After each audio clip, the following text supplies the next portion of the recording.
Hey everyone, it's Sammy from PushSquare, and did you know that PlayStation VR is now officially 1 year old? So I thought, what better way to celebrate the futuristic face mask's first birthday than with a list of my top 10 favourite titles to date. Now this countdown was actually a lot harder to compile than you may imagine, and I think that's testament to the sheer strength of the virtual reality headset's first year on the market. So I'm going to get into my full list in just a second, but before I do, please like this video and subscribe to the channel for more PlayStation VR content. And with that said, let's start the countdown.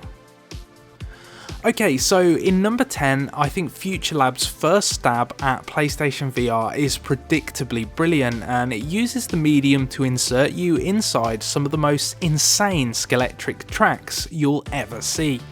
The beauty of tiny tracks is how virtual reality is used to weave courses all around your peripheral vision, meaning that you need to look around to kind of follow the action.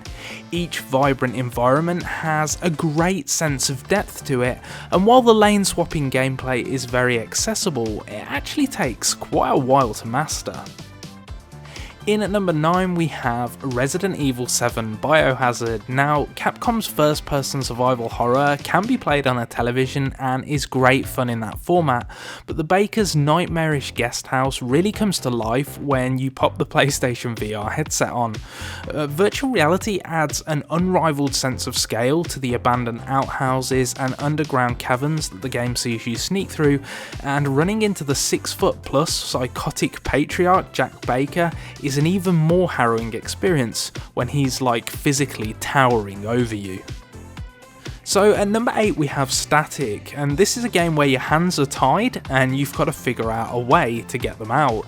This is a series of puzzle boxes set inside a nefarious science facility, and it's actually one of the standout puzzle experiences on PlayStation VR to date.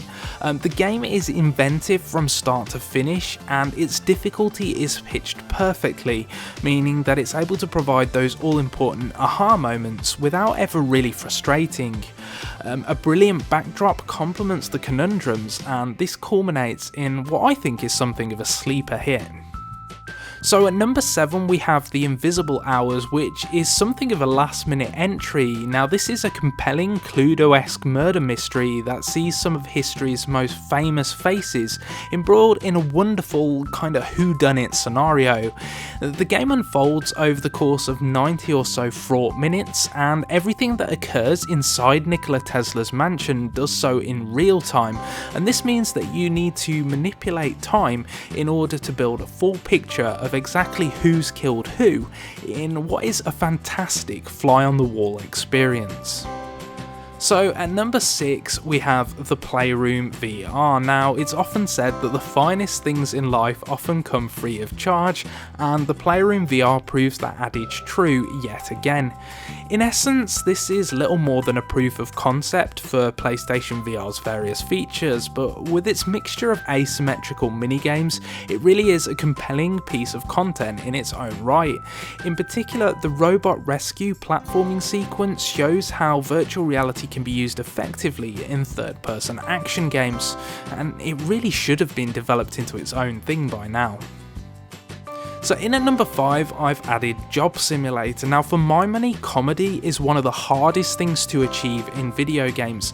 I mean, how many games can you name that have consistently made you laugh out loud? It's probably not many, right? So Job Simulator manages to have a hilarious sense of humour and deliver a compelling PlayStation VR experience all at the same time, and it sees you occupy a number of roles such as a chef or an office worker. Now the game may lack longevity, but it makes up for its short running time through sheer novelty alone, in my opinion. At number 4 is Thumper. Now Thumper is described by its developer as rhythm violence, and as you guide a glistening space beetle down toboggan-like tubes, it's kinda easy to see what the maker means.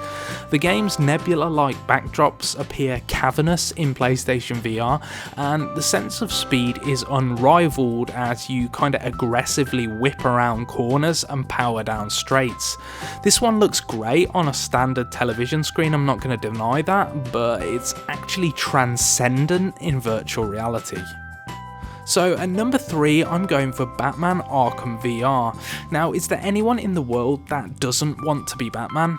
Gotham's chief justice dealer is both relatable and a complete and utter badass, and these are characteristics which have helped the hero appeal to generation after generation of comic book fans.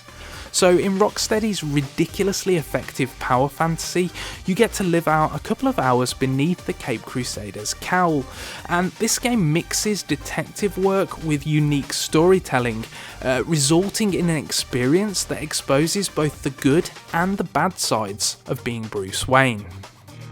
Right at the top of the list, in number 2, I'm going for Res Infinite. Now, the best thing that you can say about Res Infinite is that it feels like the PlayStation VR version has been 15 years in the making. This game was originally released on the Dreamcast in 2001, and it's been ported to various other platforms in the interim, but Tetsuya Mizuguchi's rail shooter has really honestly been waiting for virtual reality to reach its full potential. Existing inside this game's fantasy world is a euphoric moment, and the newly realised Area X borders on biblical as you bob your head through its mesmerising landscapes.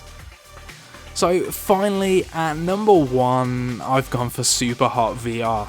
Now, SUPERHOT VR may be stripped of the unnerving narrative that makes its flat screen counterpart so compelling, but it makes up for any shortcomings through sheer gameplay satisfaction alone.